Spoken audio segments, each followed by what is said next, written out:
Dobry dzień i dobro pożalować w historię. W tym wideo my poговорим o одном из самых узнаваемых в мире атрибутов всего русского, о стереотипе национального гардероба – шапке-ушанке.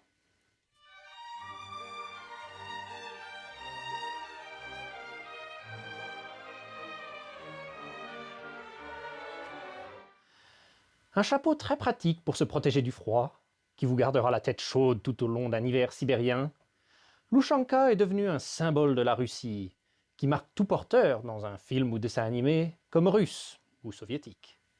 Ce qui est amusant, c'est que, pour un symbole aussi reconnu, l'Ushanka n'est apparu qu'assez récemment, bien après le tournant du XXe siècle. Cela ne veut pas pour autant dire que ses origines sont récentes. Les humains ont porté des chapeaux de fourrure pour se protéger du froid depuis des siècles, des millénaires.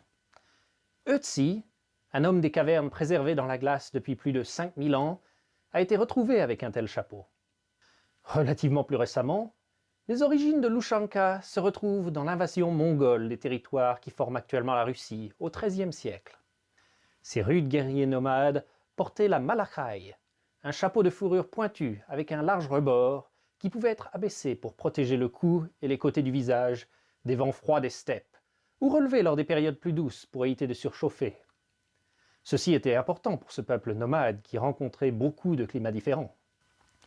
Ces coiffes se sont rapidement répandues parmi les paysans russes qui, selon une ancienne tradition slave, devaient avoir la tête couverte à tout temps en dehors de leur demeure. Ils ont mêlé l'utile au confortable, se disant que tant qu'à avoir un chapeau, ils en prendraient un qui leur tient chaud. À l'origine conçu avec un seul grand rabat qui couvrait tout l'arrière de la tête, il a fini par être modifié pour en avoir 3, un pour chaque oreille et un pour la nuque, et sa forme passa de conique à une forme plus arrondie. Ce type de chapeau, qui se répandit au XVIIe siècle, s'appelait le troich, de triuchi, 3 oreilles. Ce n'était pas encore une ushanka, mais les bases étaient posées. Les troichs sont devenus très populaires dans les terres slaves au XVIIIe siècle, et se sont répandus en Europe de l'Est, et même en Scandinavie. Ils étaient principalement portés par les paysans et les ouvriers, mais les aristocrates les ont même adoptés, en les faisant confectionner de fourrures fines et souvent richement ornementées.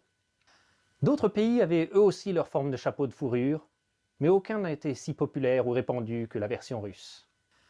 Le troich resta populaire comme chapeau de travail tout au long du XIXe siècle, mais on ne pouvait pas encore réellement l'appeler une ushanka, et elle prenait beaucoup de formes différentes. Pour qu'elle devienne une coiffe standardisée, universellement reconnaissable, il fallait l'uniformité que seuls les militaires pouvaient apporter. En 1917, l'Empire russe fut renversé par des révolutionnaires bolcheviques, lançant une guerre civile qui vit s'opposer les anciens royalistes, les blancs, aux communistes, les rouges. Chaque camp voulait une allure pour leurs troupes qui était à la fois pratique et reconnaissable, et étant donné le climat russe, tous deux allaient inclure une coiffe avec des rabats pour les oreilles. Les rouges choisirent la Budenovka, un chapeau en feutre à pointe, dont le surnom vient de Simeon Budonny, un commandant révolutionnaire.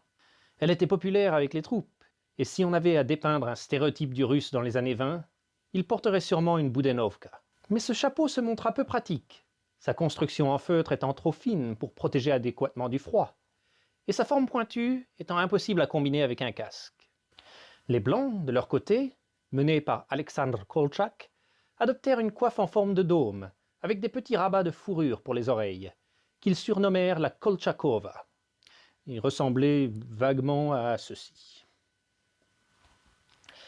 Mais les Blancs furent battus, et les communistes victorieux choisirent de ne pas utiliser la coiffe de leurs adversaires. Elle permit néanmoins de poser des fondations pour des couvre-chefs futurs, vu que les défauts de la Budenovka montrèrent la nécessité d'un chapeau d'hiver pratique et chaud. L'Ushanka moderne, malgré son caractère si russe, tire ses origines d'un pays étranger que l'URSS affronta en 1939 lors de la guerre d'hiver, la Finlande. Des chapeaux de fourrure avaient été populaires en Scandinavie depuis des siècles, au point que la coiffe de fourrure des Blancs était connue sous le nom de Norvejka, ou norvégienne, avant que le surnom Kolchakova ne devienne populaire, car c'était à ce pays qu'ils l'associaient. Au début des années 30, la marine soviétique commença à distribuer des chapeaux un peu à mi-chemin entre la Kolchakova et l'Ushanka, avec une construction en feutre, qui fut plus tard remplacé par du cuir, et un large rabat en fourrure qui pouvait être descendu sur l'arrière de la tête. Ils l'appelèrent le modèle 1931 Finka, ou finlandais. La Finlande était la source de nombreux chapeaux de fourrure, et l'armée finlandaise développa en 1936 le Turkislaki M36, un chapeau de fourrure à la calotte ronde, avec des rabats de fourrure pour les oreilles, qui pouvaient être attachés à son sommet. Ce chapeau, que vous pouvez voir ici, ressemble de façon assez flagrante à une Ushanka. Les troupes finlandaises le portèrent tout au long de la guerre, les Russes ayant eux leur Budenovka ou des calots. Les Russes eurent de nombreuses pertes dues au froid, et à la fin du conflit, remporté par les Soviétiques, l'état-major se mit à chercher une coiffe pour remplacer les leurs, qui s'étaient montrées complètement inadéquates. La solution était devant eux, et en 1940, l'armée rouge commença à distribuer une coiffe quasiment identique au M36 finlandais. Ainsi naquit enfin l'Ushanka. Prenons un instant pour examiner l'origine du nom Ushanka. Il fait simplement référence au rabat pour les oreilles, le mot russe pour oreille étant ucha. Parfois, en français et dans d'autres pays occidentaux, les Ushankas sont appelés shapka, mais c'est juste le mot russe pour chapeau.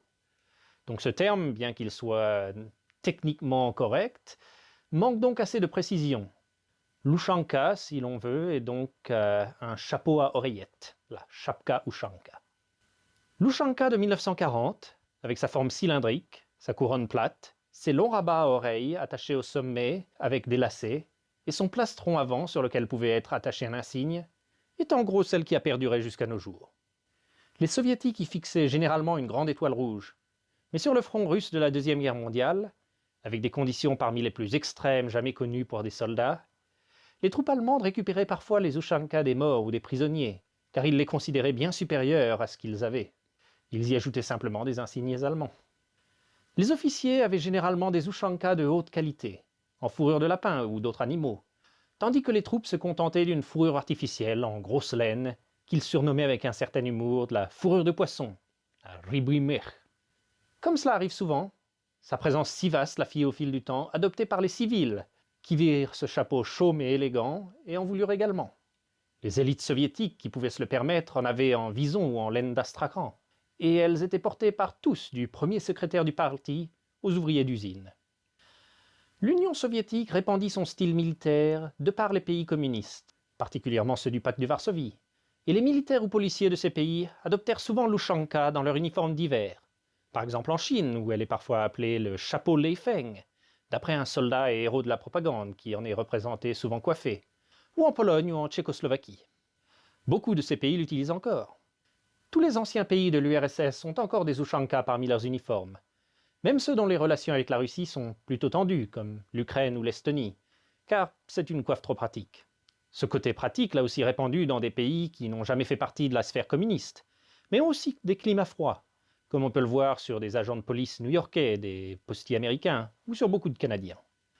Entre parenthèses, j'ai entendu dire que c'était considéré peu viril en Russie de porter l'Ushanka avec les rabats descendus. Je ne peux m'exprimer sur les opinions du russe moyen, mais les règlements officiels de l'armée russe disent que la manière de porter est dictée chaque jour par le commandant, que ce soit les rabats levés, baissés ou une forme intermédiaire, et les soldats doivent s'y plier, quelle que soit la météo. Pour les civils, ne vous souciez pas d'être viril ou non.